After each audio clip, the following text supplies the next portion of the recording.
everybody, it's your friendly neighborhood hanger hobbit here, and welcome aboard the ferry Swordfish, a request by JDA. I figured I'd give y'all a twofer for this one because, well, they're both British, they're both tier 1, and they're both so damn slow they'll make you want to pull your hair out. Oh, hello Mr. Key 43. Oh, I so love the Key 43. You know why I love the Key 43? Because it's flammable. And when you only got 600 rounds, yeah, you kind of need the fires. Oh, did I mention that this thing not only gets 600 rounds, but they're Vickers guns? For those that don't know, the Vickers gun is from World War I. As pretty much this plane is, because, yeah, it was considered completely obsolete by the time Britain entered the war in 1939. Yeah. World War I plane in World War II is pretty much what this is. And of course the fire went out, because hey, the fire always goes out unless it's on you, am I right? Love to go secure the kill, but I don't have the ammo. And get used to seeing that high max engine RPM. Because good lord, this thing does not like any freaking speed at all. And keyword here is speed with giant air quotes. Oh, you fooled me. Evil game. I thought I'd got a pilot snipe. Turned out it was just that Key 43 eating ground. Oh well, if at first you don't succeed, give him another burst. Oh, would you come here? It's not like I can chase you down in this frickin' boat. Come on. Oh, and I got one on my tail. Oh, yeah. Oh, did I mention it's carbureted? Hilarious thing, though, is this ancient pile of junk actually took down the Bismarck. Yeah, super battleship versus World War I plane. World War I plane won. Shows you sometimes real life is even sillier than War Thunder. Oh, come here, buddy. Oh, don't get into a slow fight with this thing. Guess what? Ooh, George of the jungle, strong as he can be. Watch out for that tree. Oh, I so love when they do that. But yeah, this was famous for taking out one battleship and wounding 2 others at the Battle of Taranto, and for crippling the Bismarck by putting a freaking torpedo right into its rudder. Fun little fact, the water was real choppy that day, and according to reports, to make sure that torpedo hit at the right angle so it wouldn't drown, the crazy navigator stuck his head out the side of the freaking plane, hanging on by his feet, and watched the waves so he could tell the pilot exactly when to let her go so that it would hit at the right angle. Give that Nigel credit. He had some big brass cojones to pull that trick off.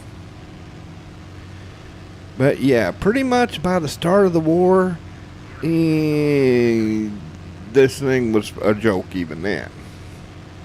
Heck, the only reason they say it was able to freaking do what it did to the Bismarck was it was so freaking slow that their gun directors couldn't chase the stupid thing because they were expecting planes a lot faster than this. Yeah. And good lord, do you feel the lack of speed? This thing feels slower than being in line behind a grandma trying to count out $3 worth of pennies. Come on, Nigel, flap your wings, buddy. Just give me a little more speed. Oh, please, buddy, come on. Come on now. Throw the teapot out the side. Breathe out really hard. Just a little bit of speed. Oh, Oh, come on. Oh, watch the fire, Chika. And don't even get an assist. Speeding this up here because, good Lord, you definitely don't want to watch this thing go back to base. And I hate to break the news to you, but spoiler alert, look at the tickets. We're going to lose, not because I got shot down, not because I couldn't freaking deal with the enemy, but because this thing is so freaking slow that by the time I get a reload on this thing and get back into the fight, there ain't no fight to get back into.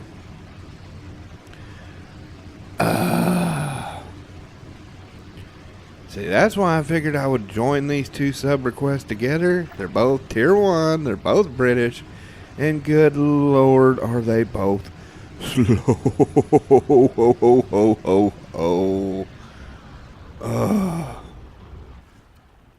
You know, I love a good biplane, but geez, you know, I thought the early Russian ones had lawnmower engines on it. Giving this thing a lawnmower engine would probably be an upgrade. Look at that takeoff speed. Yeah, I just throw them away. I'm like, man, as slow as this thing is, there's no point. I'm desperately trying to race over there, but what can I do? Good Lord, look at this. 210 kilometers an hour straight line. Yeah. I could go make a sandwich, come back, and I still wouldn't be back at the front. First place on the team, 3 kills. Now, let's switch on over to the one that's slightly better, but still not that great. The short Sunderland Mk III. Requested by Joseph 2000. It has taken me a good 5 to 6 minutes just to get over here to play peekaboo in the clouds with this freaking bomber. Because, again, look at the top speed. This at least does have enough pew-pews that you can stay in there for a while. Not that they're really great pew-pews, but at least you do get enough ammo for your pew-pews. So, that's a positive for this one over the Firefly. Or Swordfish, should I say. I don't know why I want to call it the Firefly. The Firefly is actually a good plane. Maybe I'm secretly wishing I was flying the Firefly than flying the Swordfish. Probably it. Fun little fact. They actually built this thing from a freaking airliner. And oh good Lord, can you tell? I mean, geez, look at the size of this thing. Yeah. Not built to be very svelte or very freaking agile. Wouldn't be surprised if these things probably still had beds in them. Good Lord. Oh, downside of these, get used to seeing Japsairs, because good Lord, that's pretty much all you see at this BR. Japsair spam, oh so real. And yeah, you're not going to outrun a Japsair in a Sunderland. So, yeah, might want to get to practicing on your rear gunnery. Because you're not outrunning anything in this. Oh, I see you there, Mr. Japsair. What do you think you're doing, man? You go away now. You're ruining my little bomber-on-bomber violence I've been planning for the past 5.5 freaking minutes. Would you please go away? Oh, it's a Condor. One of the few planes I might actually be able to catch. Oh, but of course, here comes Japsair again. You're extremely annoying me, Mr. Japsair. Would you please go away? or I will have to irritate you with my irritation guns. That's it. Go away now. Be a good little Japs here. Go away. What I wouldn't give for some freedom cows on this thing. Oh, that would be so nice. Freedom cows. 20 millimeter. Hell, this thing's big enough. Why didn't they freaking mount some tank guns on this thing?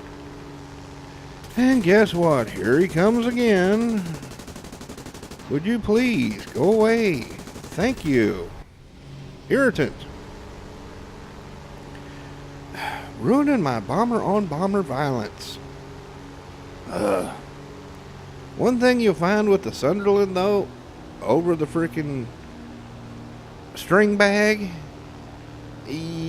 this thing is surprisingly tanky. You'd be surprised how far this thing will go, missing one engine, and you can even get for a ways missing two, but they better not be on the same wing. Now, you're not going to be able to keep flying all the way across the map on two engines, but getting it back to base on two, that's doable. Where'd he go? Where'd he go? I so love trying to play peekaboo in the clouds. Not that I can blame him, though. Oh, there he is. Come on. Because Condor is one of the few things that's even slower than this. Oh, thank you. I do appreciate that. Condors are pretty planes, but yeah, RP pinatas. Fun little fact, the British kept these things in service until 1959. And the French kept them till 66. Which, Gadget, why ain't you giving the French some of the Brit birds? They flew just as many of the Brit birds as they did the Americans. Quit giving them crappy, slow American planes. Give them some Spitfires. Heck, give them this. Why not? Anyway, this thing flew in the Berlin airlift. Even did bombing in Korea. Yeah. Just goes to show you, these things were reliable. In fact, after they got used up as military planes, quite a few of them flew in the civilian sector. They basically just flew them till finally the wings fell off. Oh, gotta get these stupid bombs off though. Yeah, bomb loads on either plane, they kind of poop. Yeah, this one's better than the freaking string bag, but again, that's not saying much. Although, you know, I could see the use for either one of them in ground forces, but in air RB, this just doesn't have the amount of boom boom that you need to really do damage. To really bleed them tickets, you're not going to do it in a Sunderland, and you're not going to do it in a Swordfish for dang sure. Oh, here's a little fun fact for you. Not only did they really have bunk beds in this thing, it actually had a freaking cooking area with a kerosene stove so the guys could have hot meals, porcelain toilet, and even a freaking mechanics area so they could do repairs in flight. Good Lord, Brits. Could you pack anything more into this gigantic boat? Good freaking grief. Bet the pilots had a good time. Yeah, Nigel, bring me up some tea and make me a nice bowl of hot soup while I'm waiting. Well, I suppose if you're going to ride in style. Another fun little bit of trivia. This original specification called for a 37 millimeter tank gun in the nose of it, which, good Lord, wouldn't that be crazy for ground forces? And by the time they got done slapping gas tanks on this thing, it ended up carrying over 3,000 gallons of fuel, which let this thing go on maritime patrols of up to 14 freaking hours. So they ended up having a good use for the bunk beds because you had to have pilots and shifts on this thing. Oh, good Lord. And yep, that engine is not being too happy right now. Let's see if my boom boom hits the target. Come on, Mr. Boom Boom. Come on. Good Lord, takes 3 forever to get there. Ooh, right in the center. Bingo. Perfecto. I love when I get a good bomb drop. For those that flew this thing when it first came out, boy was that bugged. When it originally came out, when you went to go drop the bombs, the first 2 bombs would end up going short, and the second 2 bombs would end up going long. Made this thing pretty much pointless as a bomber. Reason was the way Gaijin had the freaking bombs set up. When you first hit the bomb drop button, 2 bombs would magically appear in midair right by the wing and just fall. And then the little doors on the sides would open where the little rails come out where the bombs were supposed to be in the first place. And by the time those came out, you were past the target. So, yeah, made bombing completely pointless in this till they fixed that bug. Oh, speaking of bugs, since I've had it asked a couple times, no, they still haven't fixed the 190C. The guns are completely borked still, and the flight model's off. I feel so sorry for 190C pilots. I was taking out the K4 to spade it, and I was like, oh, you poor people. All of them trying to get the 190C to work, and the guns are firing in the wrong slots, and it's handling wrong, and it's no. Oh, what do we got here? More peekaboo in the clouds. Come on, Nigel, find that sucker for me. Where is he? Here's another fun little bit of trivia for you. If you lost one of the pontoons in flight, the service manual said the crew was supposed to get out on the other wing before it completely stabilized on the water so that they could have extra weight on the side that still had a pontoon till they could get it to the mooring. How would you like to be the crew during that operation? Yeah. Hey, Nigel. Yeah, climb out there on that wing while we're trying to land this stupid thing so we can have extra weight on that one side so we don't clip the wing in the water. Yeah, that's a good lad. But you could actually service the engines from the inside. They actually had a little crawl space that went along the inside of the wing with a plank. It was mainly put in there so that they could pump out any water that might get in there from, well, you know, bullet holes. But they could actually service the engines in flight. Be kind of nice if we had that. Then I could tell Nigel to get out there and friggin' put a little more oil in that sucker. Ooh, guess what? More Japsairs. Oh, and a 109. Look up, Mr. 400. Hello. Well, of course, he's going to go after me. But one thing this is good at is head-ons. And thanks a lot. Now I have 2 engines that are about to crap out. But hey, at least they're on opposite sides. That's one thing you find out. If they're both on the same side, you host. With them on either side, you're not getting anywhere fast, but at the very least, you can usually get it down. But good Lord, look at the holes in this thing. Not exactly the most seaworthy of birds at the moment. And with this tail shot up like this, good Lord, this thing's like a bus. Hello, Mr. Japsair.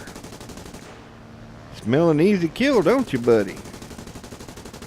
Come on, Nigel. Keep the wing straight for me, buddy. Come on. Ooh, There we go. There's some crits. Yeah, I bet you're not feeling too good either right now, are you, Mr. Japs there?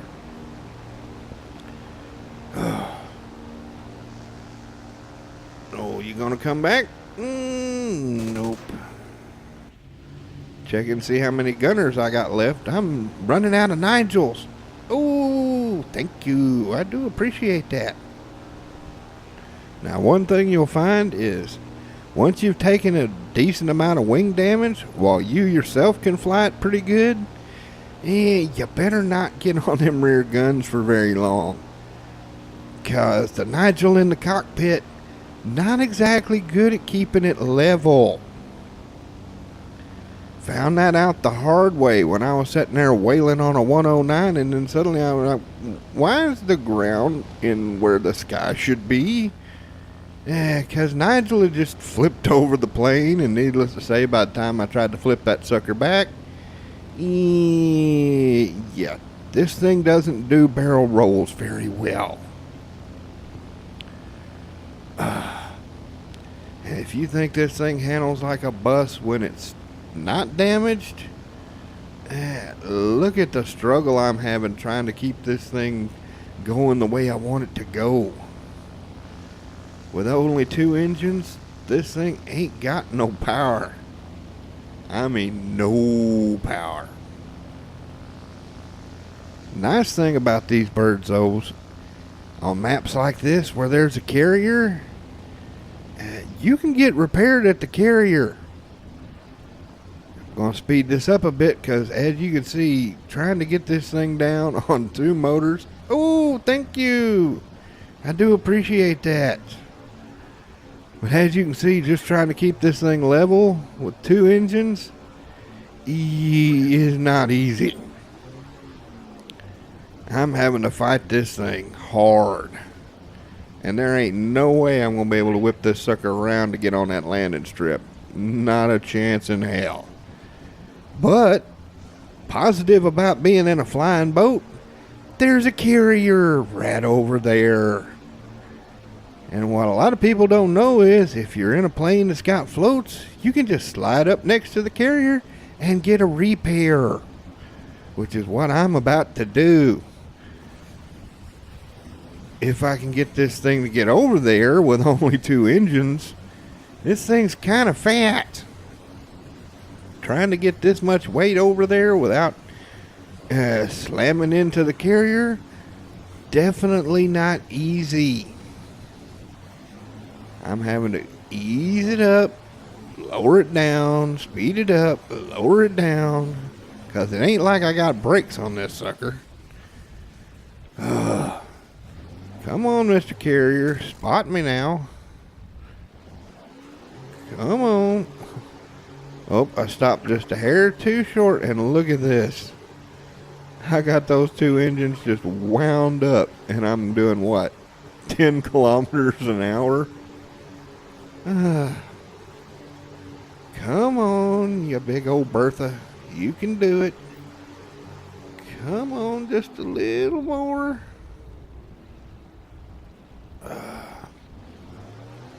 What are you about? P400, what are you going to do? Oh no, you're not. Oh no, you're... Yep, you are. Teammates like that, who needs enemies? Good Lord, I had to land out here. What was his excuse? Jeez. And of course, just like with the Swordfish, I'm not going to be able to get back to the battle before we run out of tickets.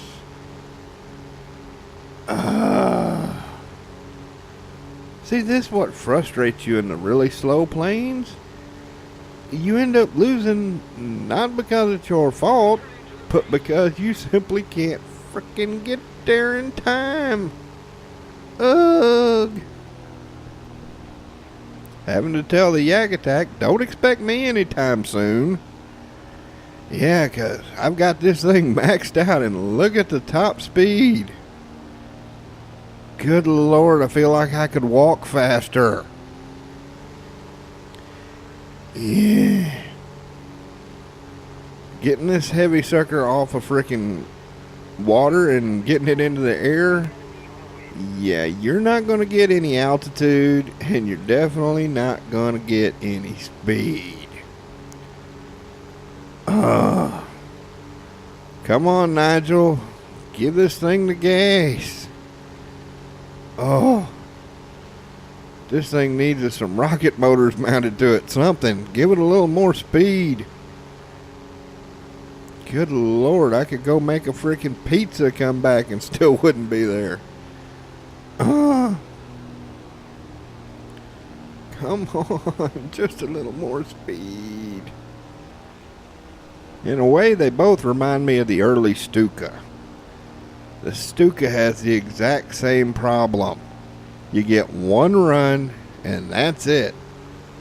Whether you get shot down, whether you shoot down the enemy, doesn't matter. Because once you get back to base, it's GG for you. 4 kills. Completely slaughtered, but just couldn't freaking get there in time. Ugh. So dang annoying. Oh, but hey, at least I finished it up. Let's see. Oh, yeah, made a ton. Grab all the goodies. Come on, give me the goodies. As you can see, did not have it anywhere near spaded because this is not my kind of plane. Not that it would have mattered because, yeah, top speed, not good. So what do I think about these two planes? If you want to take them out for a goof, you can get a few kills in them. Just don't expect to get anywhere fast. Well, be sure to like and share, and I hope to see you up there in the clouds. Preferably a little faster than me. Have a good one, y'all.